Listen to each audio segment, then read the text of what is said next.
This is episode 1 of the Growth Tigers podcast.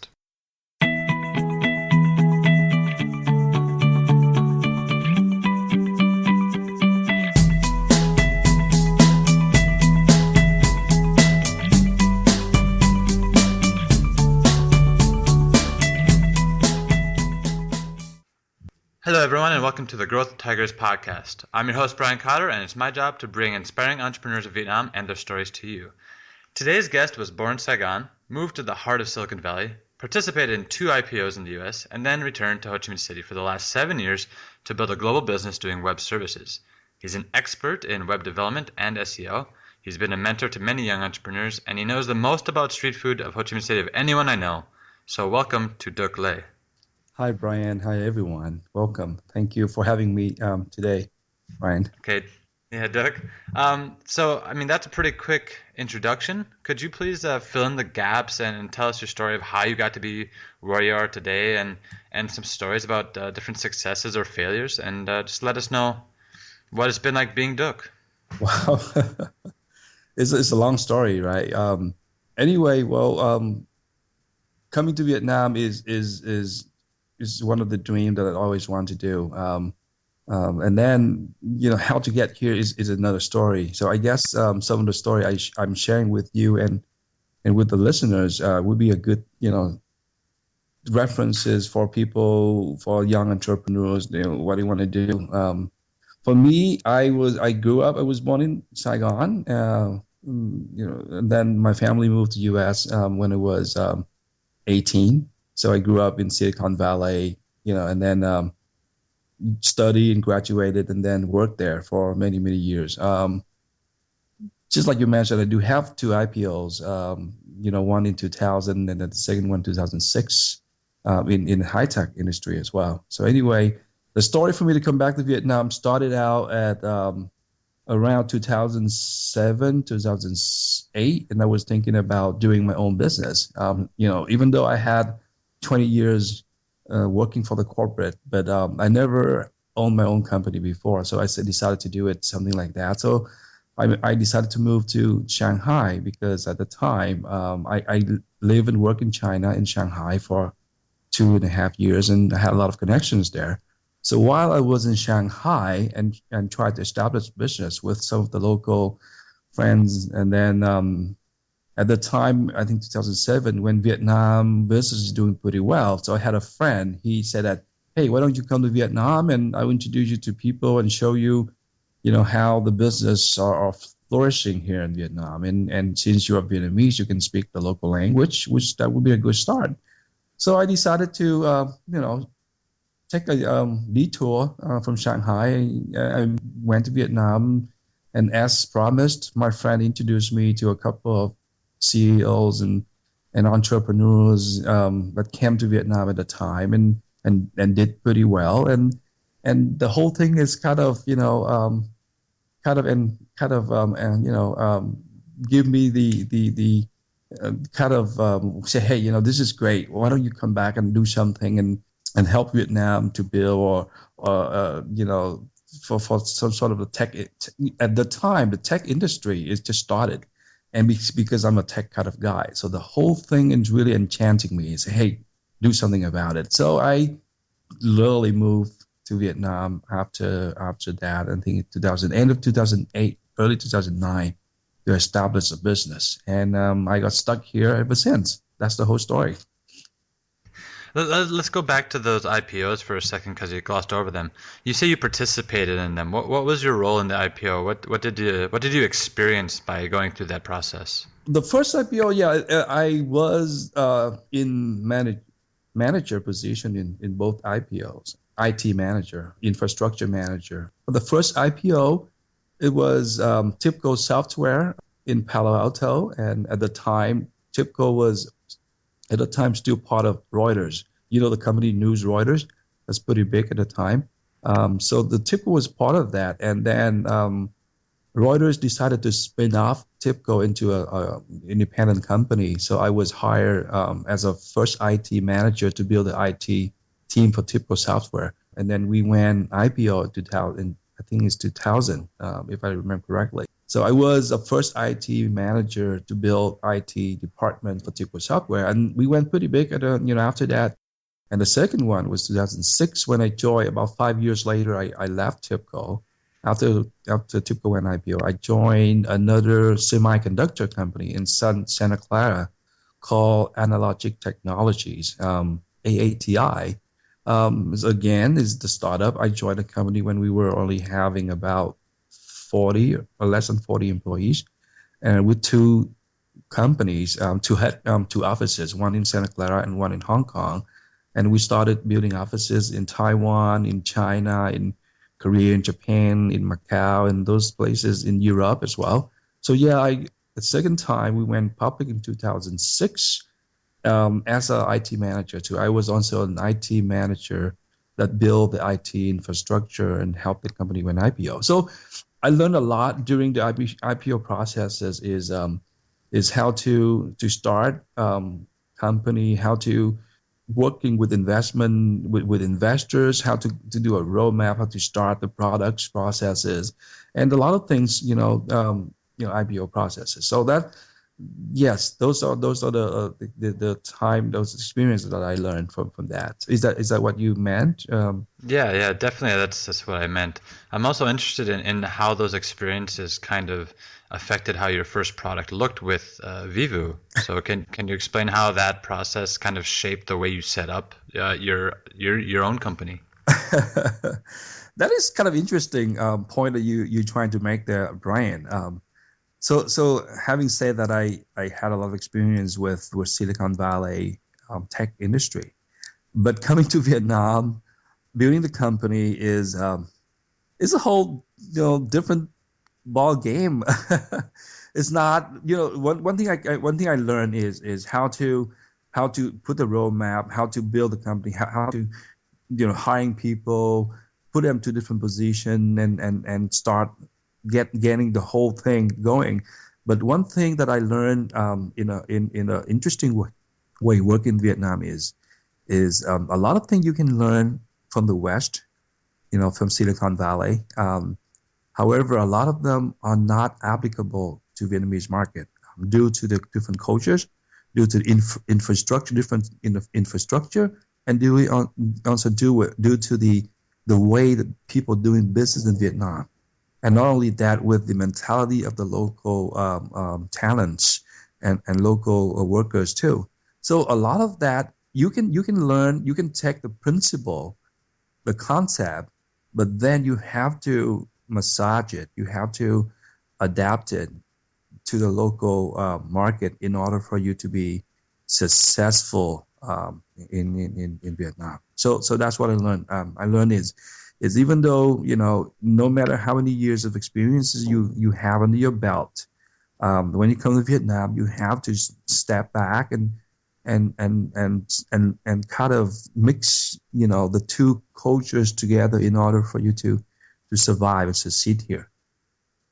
So what did your first product look like? What was the first iteration of Vivu, and how I guess how proud of you are of that first product, or would you like to forget what it looked like? Uh, that is the trick question. Everybody, when you talk to a startup company and you ask what is the first product looks like, and I think most people say, well, let's not talk about it. Anyway, my first product when I first opened Vivu, my first product was a TripAdvisor clone. You would call that TripAdvisor clone, because at the time in Vietnam we don't have a lot of website that cater to travels, to restaurant, to reviews of the businesses in Vietnam. And I think Yelp at the time just started in US, so Yelp wasn't really big in US at the time yet. I was the one to do something similar to sort of the crossover between TripAdvisor and Yelp for catering for foreigners and tourists coming to Vietnam. So that's what the first product that I built, and it took me about almost 1.5 years to build it. It Did you was launch? No, we haven't launched it yet. Let me explain the reason why we haven't launched it yet. we did okay, and in the development, a lot of data. I think at the time that I checked, um, 1.5 years after the product started, I think we probably had a close to 10,000, close to 10,000 data businesses in the database that we had. So, but the problem at the time is Vietnam, at the time, online, reviewing wasn't really big yet. And not only that, the businesses at the time in Vietnam, they still don't believe in advertising, online advertising at the time. Digital marketing, online advertising is just getting started, and I could not figure it out how to monetize it, the product. So I try to figure it out. I try to talk to businesses and stuff like that, and yeah, they all clapping their hands and patting on your back and say, this is great, this is good, this is what we want. But when you sit down and say, are you going to support me, and nobody say anything, or they just disappeared and never return my phone call. So because of all of those things going on at the same time. But remember, I just came back to Vietnam 1.5 year, and I did not have a lot of experiences of doing business in Vietnam. So I kind of venturing out and learn the local ways, the process, and learn how to do business in Vietnam, and learn the different other investments so that I can gain more experiences. So because of all of that combined, and I decided not to launch the product. I'd rather have it, kill in the kitchen than serving a bad food to the market and to the customers. So yeah, if I want to take a look back at the first product, I'm proud of it in terms of the product, in terms of direction, in terms of everything. But the timing wasn't right for me at the time, for me to literally release it to the market. Okay. So what you're saying is the early versions of Vivu are quite different than what it looks like today. Is that right? Yes, that's correct. Vivu So was when did you change over? When did you kind of make the shift towards outsourcing or web development for clients rather than product development? at the time, we, even though we focus on products, and I can see the Vivu at the beginning was a product company. We still did a lot of web development for friends and for clients. If they just happen to contact us, we'll do it for them as well. But I think we made the shifts around 2011, after I came back to the Bay Area, and I had a few friends, ask me, hey, can you do this? Can you come and do that for me? Can we build this build the website for us and stuff like that? I came back, said, let's give it a try. Put the Vivu, TripAdvisor clone in the back burner and focus on doing this. At the end of the day, no matter what you do, you still need to make money, right? You need to make money to survive, and from that, you probably build your team. And then, later on, you probably have to go back to the product at some point in the future. So we make the switch literally around 2011, and at the time, I decided to turn Vivu into a web design, digital and graphic design digital marketing company. The first, few months was pretty tough because we had to focus on how we build our portfolio, how we get the clients, and that kind of stuff. Did you get your first customers when you transitioned into the web development space? Yes, just like any startup company, right? What is the first customer you get? Friends, and then referrals. I did not, go around and beg friends and people to give me jobs. Up until this point, Vivu is still. I'm still proud saying that Vivu, we don't do that. We don't go out and do a cold call to the clients, because we're not pushing. We're pretty much like pulling in the way that when people found us and they contacted us, and that's how we get the clients most of the time. I never once pick up the phone and call people and say, hey, do you want to redo your website? Can you give it to us? I never want to have to do that. So I hope I will never have to do that in the future. What I did is we do a lot of SEO, SEO work ranking for the website. So by the time the 2011 came, we ranked on the top two or top three in Google search for those keywords. And because of that, we have, we signed the first job for a foreign company, and then the second job, and then the third job. And by the time you get to the end of 2011, early 2012, we start having a good stream of customers coming from all over the world, US, Europe, Australia, and some other countries in Asia besides Vietnamese local clients. Okay. Thank you. So in a previous conversation, we talked about advice for startups, and you were talking about the fact that so many startups feel that like after 2 years they need to be going either public or I think you called it the Dropbox phenomenon, and you said that Vivu is approaching 7 years, and you're starting to feel that the company is mature enough to approach significant growth from that small size into say the medium or larger enterprise. So could you kind of dive into your thoughts about that, and why do you think that 7 year mark is a place of maturity where you think your company is ready to grow? The 7 year mark is the numbers that I did not pick it out of the thin air. It's sort of in industry numbers that a lot of entrepreneurs and startup company they come up with after doing a lot of surveys and researches, and that's the number they come up with. The first 5 years survival, you have to learn how to you have to learn all the tool of trades, trick to do business, how to survive, and after surviving, and then the next 2 years, from 5 to 7 or 8 years, those are the growing period, and after the growing period, and then you can think of take it to the next level, when public or anything like that.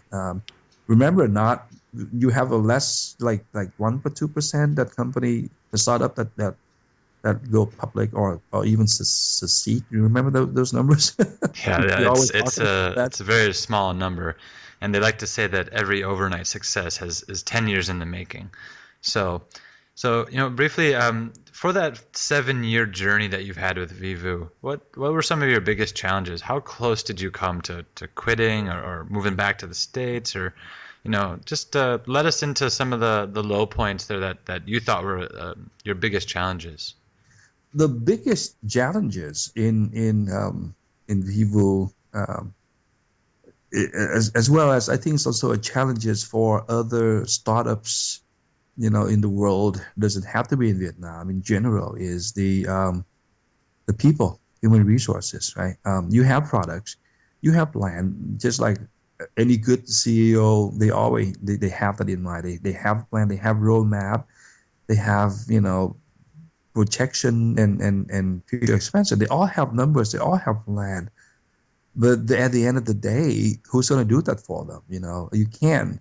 One person cannot do anything. So you need to have a team. You need to have not only a team, competent, good technical people. You also need to have people with loyalty, with a lot of, loyal people, loyal employees, the one that stick with you through thick and thin, from the start to the end.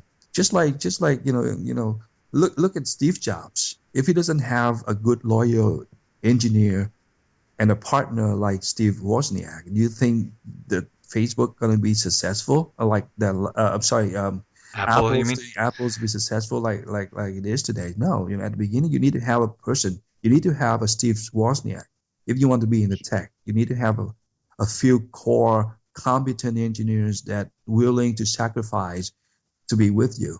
So Vivo, we were facing the same thing as well. The first few years, we have to build the team, just like I mentioned earlier, that you need to build a team. You need to learn how to deal with the local talents, the mentality, the way it works, and stuff like that. And those are the most challenged things that I have to deal with. What is the lowest point? The lowest point that I had was probably my captain walked out on us, and for personal reason, he decided to leave. He decided to take on another challenge, and he decided to quit in amidst a lot of you know hubbubs, issue or problems. So those are and that is something that you need to any startup company need to prepare. You have to make sure that just like you need to just like the infrastructure or you need to have high availability fell over. Make sure that the hard drives it's not, it has to be mirror, you have to be in RAID 5 or whatever it is, if you talk about tech stuff. So the same thing with human too, human resource too. You need to make sure that you have people back you up or the best captain walking out. Yeah, that's the lowest point that I'm having. And So no single point of failure, a right? single point of failure, that's exactly what it is. It's a really great lesson. And in Vietnam, people are generally are good, but then I find out that the loyalty here with the young engineers are not as strong as other places that I've ever been to. I think Mhm. when we were young, we were pretty much the same thing as well, but we never Right. thought about it, right? Yeah, yeah, absolutely. I think, that's a really it's a tough question for entrepreneurs here, especially when things like salaries are usually generally pretty low, and a lot of the young people are tasked with supporting their families financially. So a little bit of an increase makes a big difference. And I think from my experience, when I look at how to recruit and try to build loyalty, you have to find something that drives the person that's not money, that they value perhaps even more than money, and see if you can offer that. Would you agree with that? Yeah, yeah, I think you hit the nail to the head on that one. So let's shift gears a little bit and talk about you. All right. Sure. So what inspires you? What inspired me? That is a very broad question. A lot of things inspires me, right? When I go out on the street, I see a beautiful bird flying, above my head in the sky. It can also inspire me in terms of the design, in terms of the beautifulness of that and those kind of things. So, can you narrow down a little bit on what do you mean by that, and what angle are you trying to aim here when you ask me that question? Yeah, I think my question is, as entrepreneurs, there's often times that things get hard, and you need a little bit of inspiration to remind you why you're doing what you're doing, to get you out of bed, to go back at it, and to make today or make tomorrow a better day. So what helps you make tomorrow a better day in your Well, business? Well, so the okay. What inspires me is a success story of other startup people, company like Airbnb. If you read the story, I think they have a story of Airbnb released recently, talking about how they got rejected 15 times. If I remember correctly, the CEO, he mentioned, he in the news release, he mentioned that before Airbnb was famous like it is right now, back in the 2007, 2008, 2009, he went pitching Airbnb to 15 different investors, and most of them kind of go away. I don't want to hear anything about it. Some of them even return the phone call. Some of them even say, take a look at the pitching, the proposal, and say, nope, I'm not interested, not interested. And some of them say that they kind of is the dreamers. They're not going to be big, but that doesn't stop them from that did not stop them from going forward. What they did is they go back to the drawing board to take a look at that and say, why didn't the investor say yes to them, and they learn from that, and all of those obstacles they go back and they build the company again, and they keep moving and they try to accomplish what they want to do. And look at Airbnb right now, is $1 billion company after 7 or 8 years. So the same thing, those kind of success story that helps me, that inspires me by doing this. Of course, anything in your life that you do, you always have to face obstacle and challenges. But if you come up with, if you have faith moving forward and do what you do and try to learn from others and respect others as well, and then overcome all of that obstacle and hopefully one day you're gonna be successful. So those things that helping me every day when I face challenge, I hit the lowest point, and I look at those stories and say, if they can do that, I can do that as well. So those stories, success stories of those startups that we all know. Those little thing from here, little thing, those things add up and give me a lot of inspiration. Do you have a mentor? I don't have the mentor at this point, but I did at one point in my past when I just started out. I did have that. I still have a good relationship with him. He's currently living in Texas. Once in a while, we still Facebooking each other. He did not do tech anymore, but yeah, he was my mentor, helping me out a lot at the beginning. Okay. So I like to ask about advice, things that kind of stick with you. So do you have any advice that someone either gave you, your mentor perhaps, or someone in the entrepreneurship field that kind of sticks with you and is either a motto you live by in your life or that you drive your business by? One thing about being a tech person, either you are you're just a tech engineer or you want to be an entrepreneur, you run the company, whatever it is, you have to. Okay, let me go back. Can I tell a story? I love story. I know you love stories too, Brian. A story. I know you love telling stories. But those are the good thing, right? You have stories to tell, and those stories illustrate your point, and that make it more interesting to hear, right? Anyway, yeah. Back in the '90s, when I already graduated working in the tech industry, and it was a Unix administrator at the time. So we went to a lot of conferences for Unix administration at the time. So I don't know if you know or you heard of the SendMail. People using email nowadays. There was the creator of SendMail at the time. I went to his seminar. He's considered the father of SendMail, the father of all the email system that we're using nowadays. So he's always my idol. So I went to his seminar and he had a great talk. And at the lunchtime, I just happened to be sitting with him at the same table.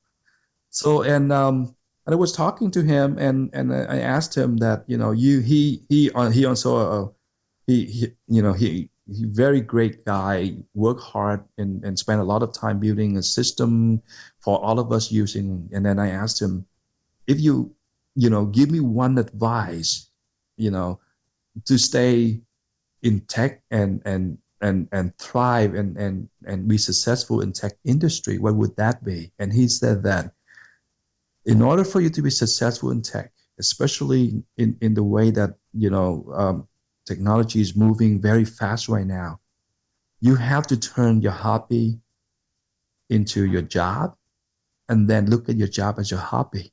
And that will get you going long. So, it's a simple advice that he had. But then after that, I realized that things changing quick and fast. In order for you to survive and to stay healthy, stay great, stay fresh, stay energetic in your job, either as an entrepreneur or as an engineer, you need to turn those things, turn your job, what you do into your hobby, having fun with it, and then at the same time, making into your job, whatever your hobby, into your career. So those are inspiration I live by every day for the past 25 years in the tech industry. I wake up in the day, sometimes I look at you feel tired, you feel down, you don't want to go to work, but then you realize, hey, you go there, you're having fun. That's part of your life, that's part of your hobby, doing the thing that you love and love what you do. So those things are helping me, and I hope that those are also a good, references for a young entrepreneur to learn that Don't, if something get rough, don't feel bad about it. Look at it, laugh at it, having fun with it. Say, hey, this is something I do for fun. And then, that will help you to get over your difficult time, and then get going. So that is my story. Thank you for that. That's really good advice, I think. So, now I know you're working on a new company, or not a new company, a new product. It's a little bit stealthy still. Could you share anything about this new project, or are you guys still in quiet mode? I can tell you right now, Brian, but then I have to find you, and then I have to kill you. Okay. I'm just kidding. I'm just kidding. Well, yes. I am working on my first. I wouldn't call it first. The other first products that I already killed them, in the embryonic state. So this is the second product I'm gonna have. And then, yes. A little bit embarrassed mentioning about this. Anyway, yes, I do. I build an advertising platform for Vietnamese business in U.S. First in the Bay Area. So this is a project that we built 100% designed by me and my team and developed by our own team. So we did not outsource to anybody else. We designed, we built. We're in the process of building it. The advertising platform comprises of three things. You have a printed magazine, we have web, and then we also have the app available on the phone. But I think the app thing is going to be in the later stage. That's what we are doing right now. This promoting for Vietnamese business in U.S. and hopefully that I can expand to the other country if we succeed on the local soil first. So that's what it is right now. I cannot give you more information on that because we're still in the Okay. stealth mode. But Right. whenever it's available, you will be the first one to know, and I guarantee that. And it's the day is drawing near. We get Okay. to that day. So our friends in the Bay Area, we can't give them a heads up that it's coming anytime soon. That they'll know when it comes, though, right? Sure. The printed magazine will be freely distributed in different places, in malls, in the popular places where Vietnamese people hanging out, like malls, famous restaurants, popular entertainment centers and stuff like that. And it will be, but when we release, sooner or later, people will know about that. Okay. Well, Duc, this has been a really interesting conversation. I want to say thank you for your time and for all your insights. How can we keep in touch with you? Where can we find you online? Well, you can you can send me email at dle@vivu.com, or you can go to the webs, our company. Okay, that's DLE, right? Yes, DLE DLE, yes. at vivu.com. That's VIIVUE.com. Is that correct? Right, that's correct. Yeah, just Okay. Are you guys on drop me Facebook? an email, and then I will respond to you as soon as I can. Okay. Thanks, Brian, for having me, and good luck with a lot of the interviews that you're going to have in the future. And I love this program, and I think you did the right thing, Brian. And I hope that a lot of people are going to sign up and share stories and laughters and I hope that not a lot of sad story, a lot of happy Okay. stories. All right, Duc. Thank you very much. So that was a chat with Duc Les from Vivu. If you liked that, please consider subscribing, checking out our Facebook page at facebook.com/growthtigers, or checking us out and signing up for the email list at growthtigers.com. That's growthtigers.com. Thank you very much, and we'll be back next week with another episode.